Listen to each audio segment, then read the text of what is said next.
Hello students, welcome to my new video, and today I am going to start a new topic of lesson 4 physics class 10 CBSE board. And lesson number 4 is magnetic effect of electric current. इस chapter को हम लोग पढ़ रहे थे और इसी chapter के एक नए टॉपिक के बारे में हम लोग आज चर्चा करेंगे। और आज जो हम लोग डिस्कस करने वाले हैं वो है टॉपिक हमारा सोलेनॉइड। सोलेनॉइड क्या होता है देखिए, according to the definition, an insulated copper wire wound on a cylindrical cardboard or plastic tube such that its length is greater than its diameter is called solenoid। मतलब ये बेटा कि solenoid होता क्या है। तो मान लीजिए आपके पास एक कार्डबोर्ड है, लकड़ी का टुकड़ा है, या फिर एक प्लास्टिक है, लेकिन इन दोनों का शेप ना बेटा सिलिंड्रिकल होना चाहिए, सिलेंडर के टाइप का, लाइक दिस, इस तरह का, मार्कर की तरह का ये शेप होना चाहिए, चाहे वो लकड़ी का हो, कार्डबोर्ड का हो या फिर प्लास्टिक का। उसके बाद इसके ऊपर हम लोग क्या करते हैं, तांबे का तार लपेट देते हैं, कॉपर वायर। तो जब इस पे हम लोग तांबे का तार लपेट देते हैं ना, तो फिर इसी पूरी व्यवस्था को हम लोग सोलेनॉइड बोलते हैं। तो वही चीज यहाँ पे लिखी गई है, an insulated copper wire is wound on a cylindrical cardboard or plastic tube such that its length is greater than its diameter। मतलब जो तार की लंबाई हो ना बेटा, वो जिस ट्यूब पर या जिस पाइप पर आपने तांबे का तार लपेटा है उसके डायमीटर से ज्यादा होना चाहिए, अधिक होना चाहिए।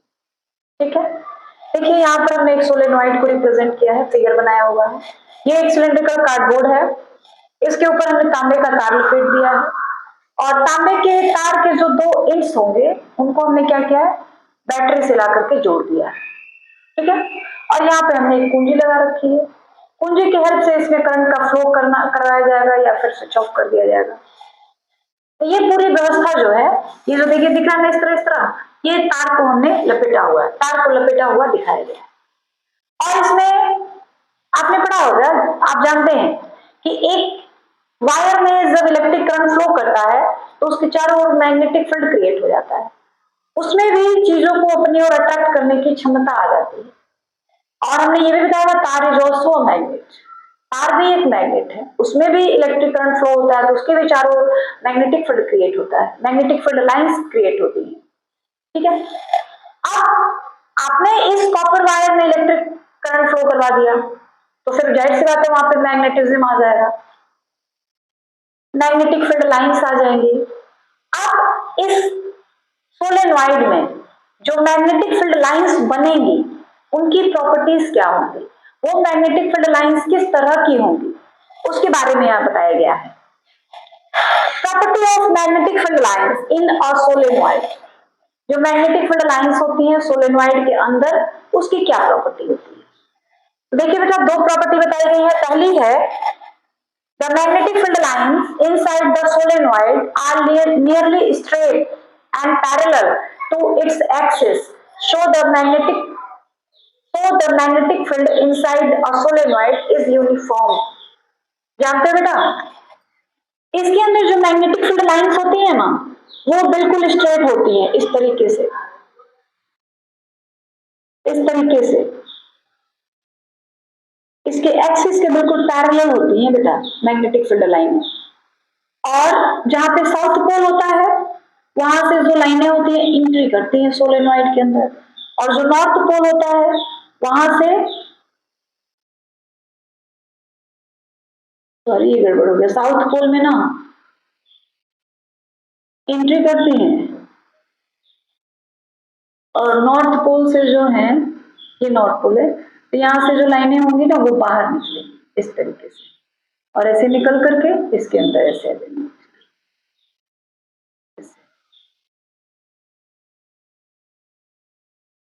इस तरह,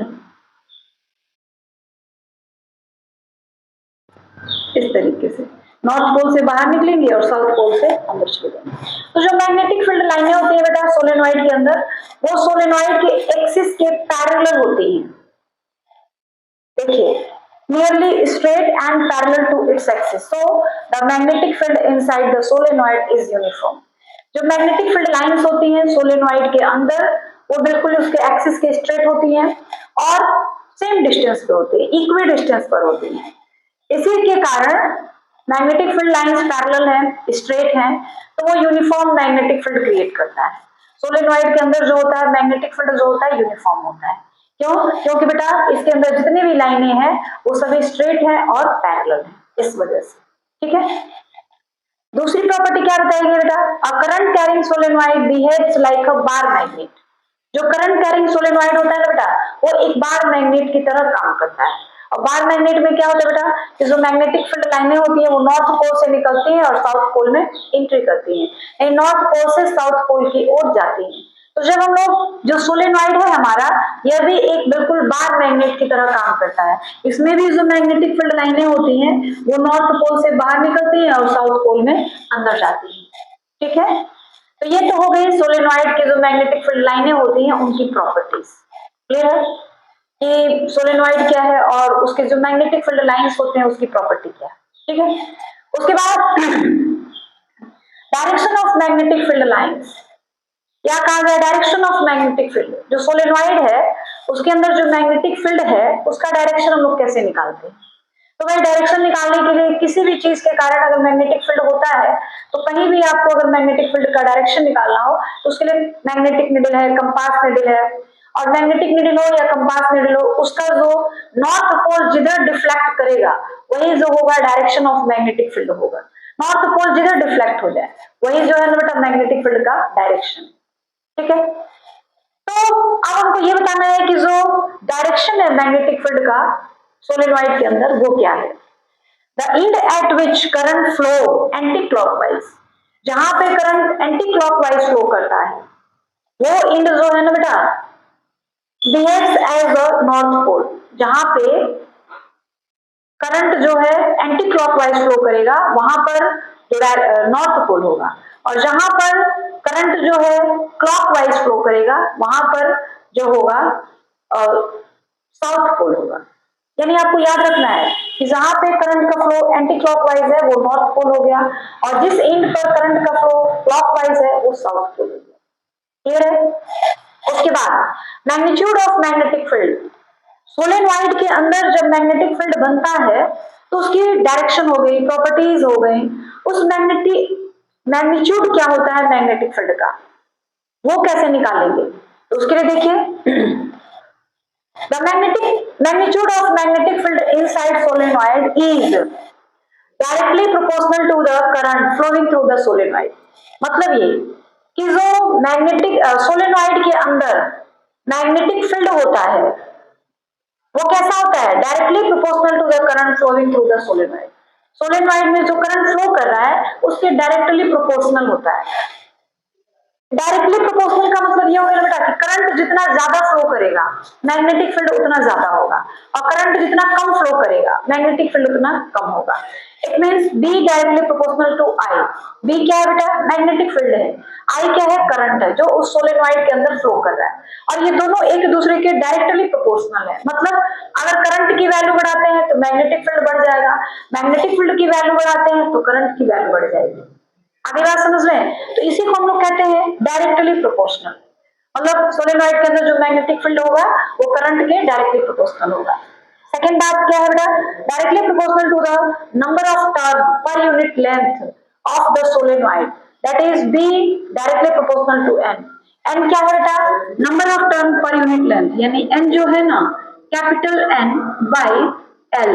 कैपिटल एन क्या है बेटा? टोटल टर्न, टोटल टर्न, और एल क्या है? Length of wire, length of wire.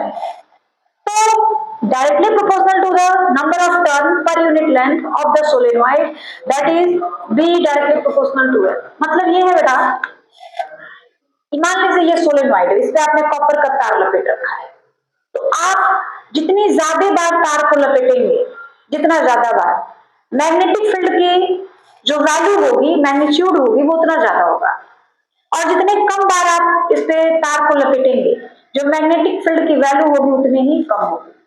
मतलब जितना ज्यादा इस पे नंबर ऑफ टर्न आएंगे तार की जितनी लपेटे आएंगी उतना ज्यादा इसमें करंट फ्लो करेगा, और जैसे करंट ज्यादा होगा मैग्नेटिक फील्ड वैसे ही बढ़ जाएगा।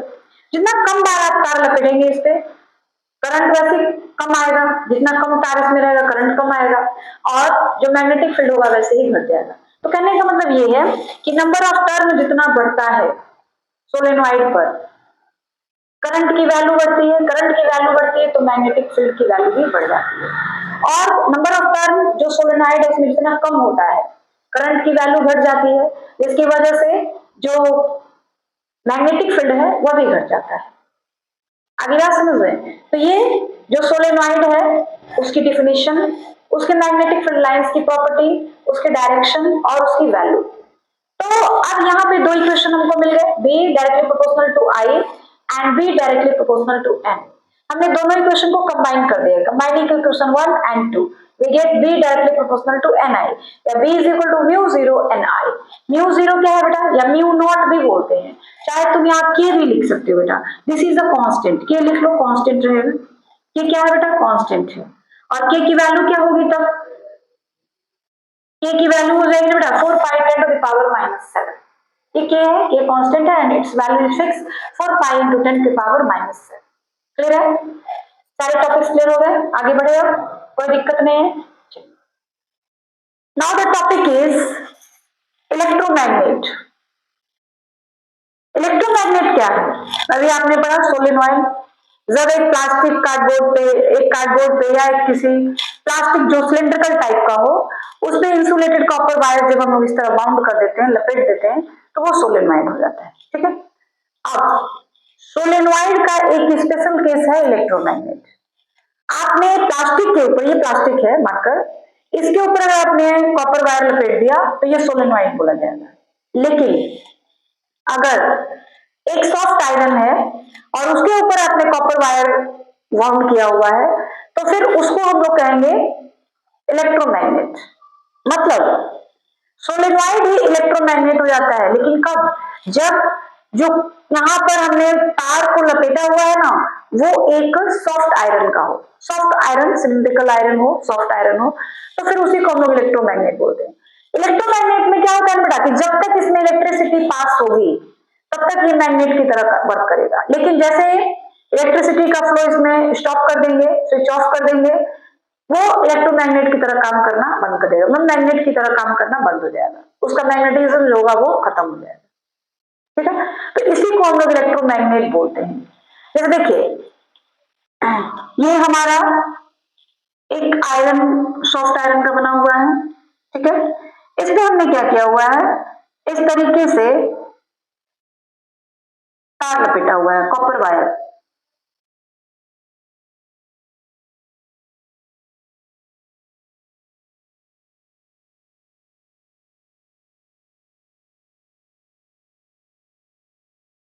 इस तरीके से तार का जो हिस्सा प्लस से ऐड होगा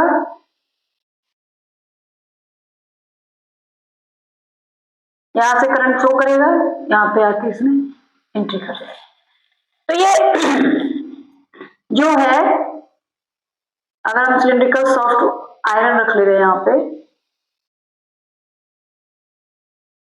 तो इसी को हम लोग कहेंगे क्या, इलेक्ट्रोमैग्नेट। यहाँ पे हमने एक सेल लगा रखा है, जब तक इसमें सेल से इलेक्ट्रिसिटी दी जाएगी तब तक ये मैग्नेट की तरह वर्क करेगा, जब इसमें से इलेक्ट्रिसिटी देना बंद कर देंगे तो फिर ये मैग्नेट की तरह वर्क करना बंद कर देगा। तो इसी को हम लोग कहते हैं इलेक्ट्रोमैग्नेट या temporary magnet. Electromagnet is also called temporary magnet. Definition क्या है बेटा, an electromagnet is temporary magnet and it is a solenoid with its winding on a soft iron. जब हम लोग जो तार का वाइंडिंग करते हैं, तार लपेटते हैं, वो सॉफ्ट आयरन के ऊपर होता है, तो फिर वो सोलेनोइड नहीं, उसी को हम लोग इलेक्ट्रोमैग्नेट बोलते हैं। मतलब सोलेनोइड का एक स्पेशल केस है इलेक्ट्रोमैग्नेट।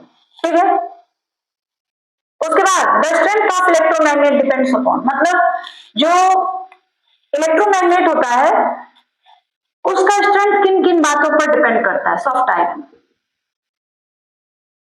कितना मजबूत है, कितना वीक है, जो मैग्नेट है वो कितना स्ट्रांग है, कितना वीक है, ये किन किन बातों पर डिपेंड करता है। तो पहला बेटा देखिए, पहला the number of turn per unit length of solenoid. मतलब ये बेटा ना कि जो सॉफ्ट आयरन आपने उस पे ऐसे तार लपेटा हुआ है, वो जितना ज्यादा लपेटोगे तार को, जो आपका इलेक्ट्रोमैग्नेट होगा उतना वो स्ट्रांग होगा, और जितना इसमें तार का जो वाउंडिंग होगा वो कम होगा तो वीक मैग्नेट होगा। Second one, the current through the solenoid. जितना ज्यादा करंट फ्लो करेगा ना इस सॉफ्ट आयरन में, मतलब इस वायर में, उतना ज्यादा जो इलेक्ट्रोमैग्नेट होगा स्ट्रांग होगा, और कम इलेक्ट्रिसिटी, अगर कम इलेक्ट्रिक करंट उसमें फ्लो करेगा तो जो हमारा इलेक्ट्रोमैग्नेट होगा वो वीक होगा। क्लियर? मतलब जो मैग्नेटिक फील्ड है इलेक्ट्रोमैग्नेट का, it is directly proportional to current flowing in the conductor. तार में जितना ज्यादा करंट फ्लो करेगा मैग्नेटिक फील्ड उतना ज्यादा होगा, तार में जितना कम करंट फ्लो करेगा मैग्नेटिक फील्ड उतना ही लो होगा, कम होगा। क्लियर है? तो इन दो बातों पर जो मैग्नेट का स्ट्रेंथ होता है इलेक्ट्रोमैग्नेट का, वो डिपेंड करता है कि आपने इसमें कितने तार लपेटे। जितना ज्यादा तार लपेटेंगे इलेक्ट्रोमैग्नेट उतना ही स्ट्रांग होगा, जितना कम तार लपेटेंगे इलेक्ट्रोमैग्नेट उतना ही वीक होगा। दूसरी बात, करंट पे डिपेंड करता है, जितना ज्यादा करंट इसमें फ्लो करेगा इलेक्ट्रोमैग्नेट स्ट्रांग होगा, जितना कम करंट फ्लो करेगा इलेक्ट्रोमैग्नेट उतना ही वीक होगा। Next, use of electromagnet. Electromagnet एक टेम्पररी मैग्नेट है, तो इसका यूज कहाँ कहाँ होता है? जब तक उसमें इलेक्ट्रिसिटी पास होगी तब तक वो मैग्नेट की तरह वर्क करेगा, जब इलेक्ट्रिसिटी उसमें देना बंद कर देंगे फिर वो मैग्नेट की तरह वर्क नहीं करेगा। तो इसका यूज क्या है बेटा? क्योंकि वो तो कभी मैग्नेट की तरह वर्क कर रहा है, कभी मैग्नेट की तरह वर्क नहीं कर रहा है, तो इसका यूज क्या है बेटा? देखिए, from for lifting and transporting large masses of iron. बड़े बड़े आयरन के टुकड़े होते हैं, उनको एक जगह से दूसरी जगह ले जाना होता है, ट्रांसपोर्ट करना होता है, तो फिर हम लोग वहां पर इलेक्ट्रोमैग्नेट का यूज करते हैं। हम लोग इलेक्ट्रोमैग्नेट बनाएंगे और उसमें इस, मान लीजिए ये जो है एक लोहे का लार्ज मास है, तो इसको हम लोग इसमें चिपका करके कहीं दूसरी जगह रख देंगे, और वहां पर ले जाएंगे तो वहां पर इसको रखना है, इलेक्ट्रिसिटी का फ्लो बंद कर देंगे, ये लोहा जो होगा अपने आप इसमें से निकल करके गिर जाएगा। क्योंकि जब इसमें इलेक्ट्रिसिटी देना हम लोग बंद कर देंगे उस समय उसमें मैग्नेट वाली प्रॉपर्टी ही नहीं रहेगी, तो फिर लोहा उसे अट्रैक्ट नहीं होगा, तुरंत नीचे गिर जाएगा।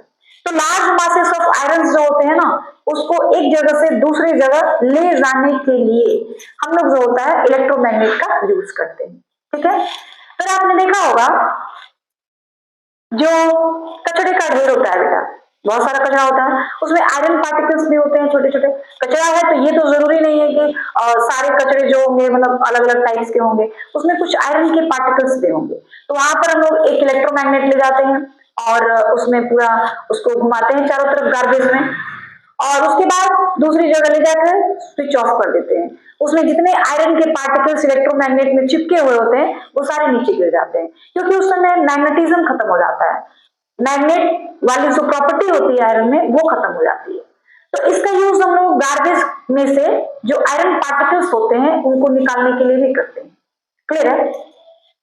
अगला यूज क्या होता है? इन मेडिकल प्रैक्टिस, इन मेडिकल साइंस, मेडिकल के फील्ड में भी इसका यूज होता है कि कोई आयरन पार्टिकल जो हमारे शरीर के अंदर चला जाता है तो वहां पर उसको बाहर निकालने के लिए जो होता है इस इलेक्ट्रोमैग्नेट का यूज होता है।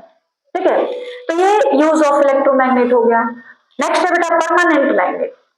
अब जो है अगर यहाँ पे सॉफ्ट आयरन रखा गया उसके ऊपर कॉपर वायर को वाउंड किया गया है तो वहां पर जो मैग्नेट बनेगा that is temporary magnet, electromagnet. लेकिन अगर सॉफ्ट आयरन की जगह पर हम एक स्टील यूज कर दें इस तरीके से,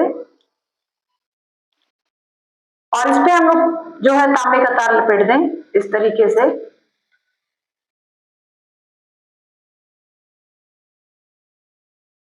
तो क्या होगा बेटा? ये स्टील है, STEEN, स्टील है। स्टील के ऊपर हमने कॉपर वायर को बाउंड किया हुआ है, तो क्या होगा बेटा? ये जो होगा इसमें इलेक्ट्रिसिटी पास करेंगे तो ये जो होगा ना ये परमानेंट मैग्नेट होगा, क्योंकि जो स्टील होता है ना वो अपने मैग्नेटिज्म को इतनी आसानी से नहीं लॉस करता है। ठीक है? तो परमानेंट मैग्नेट बनाने के लिए जनरली हम लोग स्टील का उपयोग करते हैं। स्टील में लगातार कंटिन्यूअस हाई वोल्टेज की अगर इलेक्ट्रिसिटी कंटिन्यूअस फ्लो करवाई जाए तो वो जो स्टील होता है धीरे धीरे मैग्नेट में चेंज हो जाता है, और फिर उसकी मैग्नेटिज्म जो उसका होता है वो कभी लॉस नहीं होता है और वो परमानेंट मैग्नेट बन जाता है। लेकिन आयरन में ये बात नहीं, आयरन में जब तक इलेक्ट्रिसिटी देंगे तब तक ही वो मैग्नेट की तरह वर्क करेगा, जैसे इलेक्ट्रिसिटी को स्टॉप करेंगे मैग्नेट की तरह वर्क करना बंद कर देगा। तो सॉफ्ट आयरन से हम लोग टेम्पोररी मैग्नेट बना सकते हैं और स्टील से हम लोग परमानेंट मैग्नेट बना सकते हैं। ठीक है, यूज ऑफ परमानेंट मैग्नेट देखिए, it is used in making galvanometer, voltmeter, emitters. जो इलेक्ट्रो परमानेंट मैग्नेट्स होते हैं उसका यूज बेटा हम लोग गैल्वेनोमीटर में, वोल्टमीटर में, आमीटर बनाने में करते हैं। ठीक है, second one is microphones and loud speakers and in electric clocks. जो इलेक्ट्रिक घड़ियां होती हैं, माइक्रोफोन्स होते हैं, लाउड स्पीकर्स होते हैं, उसमें जो होता है परमानेंट मैग्नेट का यूज होता है। क्लियर है? उसके बाद है बेटा difference between electromagnet and permanent magnet. Electromagnet और परमानेंट मैग्नेट क्या होता है बेटा? देखिए, इलेक्ट्रोमैग्नेट में जहां से मतलब ये वायर है, इसका हमने पॉजिटिव टर्मिनल से इसको हम लोग जोड़ा है, इसको हम लोग नॉर्थ पोल कहेंगे, और जो निगेटिव टर्मिनल से जुड़ा रहेगा, मान लीजिए इस तरह से, ये निगेटिव टर्मिनल हो गया, तो इसको हम लोग साउथ पोल कहेंगे। ठीक है, तो जहां पर इलेक्ट्रिसिटी का जो वायर है उसका अगर हम लोग धन टर्मिनल मतलब पॉजिटिव टर्मिनल से जो वायर जुड़ा होगा उस साइड में नॉर्थ पोल होगा, और जिस साइड में निगेटिव टर्मिनल जुड़ा होगा उस साइड में साउथ पोल होगा। तो ये हम लोग चेंज भी कर सकते हैं। परमानेंट मैग्नेट में, सॉरी, जो टेम्पोररी मैग्नेट होता है ना बेटा, उसके पोल्स को हम लोग चेंज कर सकते हैं by changing the flow of direction of flow of current. Temporary magnet जो होता है बेटा, इलेक्ट्रोमैग्नेट जो होते हैं, उसके पोल्स को हम लोग चेंज कर सकते हैं। We can change the polarity of electromagnet by changing the direction of current. Polarity of electromagnet को हम लोग चेंज कर सकते हैं by changing the direction of flow of current in the electromagnet. लेकिन जो टेम्पोररी मैग्नेट होता है ना बेटा, उसमें हम लोग पोलैरिटी को चेंज नहीं कर सकते। उसमें जो साउथ पोल है वो साउथ ही रहेगा, जो नॉर्थ पोल है वो नॉर्थ ही रहेगा, उसमें हम लोग पोलैरिटी को चेंज नहीं कर सकते। We cannot change the polarity of permanent magnet, but we can change the polarity of electromagnet. ये पहला डिफरेंस हो गया। क्लियर है कि जो जो इलेक्ट्रोमैग्नेट होता है, टेम्पोररी मैग्नेट होता है, उसके पोलैरिटी को यानी पोल्स को हम लोग चेंज कर सकते हैं, बट जो परमानेंट मैग्नेट होता है उसकी पोलैरिटी को वी कैन नॉट चेंज। पहला डिफरेंस हो गया। सेकेंड, जो मैग्नेटिक फील्ड होता है परमानेंट मैग्नेट का वो लो होता है, लेकिन जो इलेक्ट्रोमैग्नेट्स होते हैं उसके जो मैग्नेटिक फील्ड होते हैं वो काफी हाई होते हैं। परमानेंट मैग्नेट के जो मैग्नेटिक फील्ड्स होते हैं वो लो होते हैं, बट जो टेम्पोररी मैग्नेट्स होते हैं वो उनके जो मैग्नेटिक फील्ड होते हैं काफी हाई होते हैं। क्लियर है? उसके बाद थर्ड जो डिफरेंस है वो ये है कि जो परमानेंट मैग्नेट होता है, ठीक है, वो किस चीज का बना होता है? स्टील का बना होता है। लेकिन जो टेम्पोररी मैग्नेट्स होते हैं वो सॉफ्ट आयरन के बने हुए होते हैं। तो ये कुछ डिफरेंसेस थे इलेक्ट्रोमैग्नेट में एंड परमानेंट मैग्नेट। तो आपको क्लियर हो गया what is the difference between electromagnet and permanent magnet? कोई दिक्कत नहीं है, नो एनी प्रॉब्लम। तो ये जितने भी टॉपिक्स लिखे गए हैं, क्या सारे टॉपिक्स आपको क्लियर है बेटा? देखो बेटा, कोई भी डाउट हो, कोई भी दिक्कत हो तो आप कमेंट सेक्शन में पूछिए। जहां तक पॉसिबल हो पाएगा मैं कोशिश करूंगी कि आपके सारे कंफ्यूजन को, सारे प्रॉब्लम्स को सॉल्व किए जाए। ठीक है, और आज के वीडियो में बस इतना ही, बाकी हम लोग कल के वीडियो में जानेंगे। और वीडियो के लास्ट में मैं जैसा हमेशा कहती हूँ, आज भी यही कहूंगी, प्लीज जितना ज्यादा हो सके वीडियो को शेयर करें, लाइक करें। वीडियो के अंदर जो भी कमी हो, अच्छाई हो, उसे जरूर कमेंट के थ्रू बताएं, क्योंकि यही जो आपके कमेंट्स होते हैं वो हमारे लिए एनर्जी देते हैं, हमारे लिए एनर्जी का काम करते हैं। और यही आपके कमेंट्स जो होते हैं नहीं आते हैं ना, तो फिर मन जो होता है बड़ा उदास हो जाता है। ठीक है, इसलिए कमेंट जरूर करें, और चैनल को अगर आपने अब तक नहीं सब्सक्राइब किया है तो प्लीज सब्सक्राइब कर लें, ताकि जो भी वीडियो यहाँ से अपलोड किए जाए उसका नोटिफिकेशन आपको समय से मिल जाया करे। ठीक है।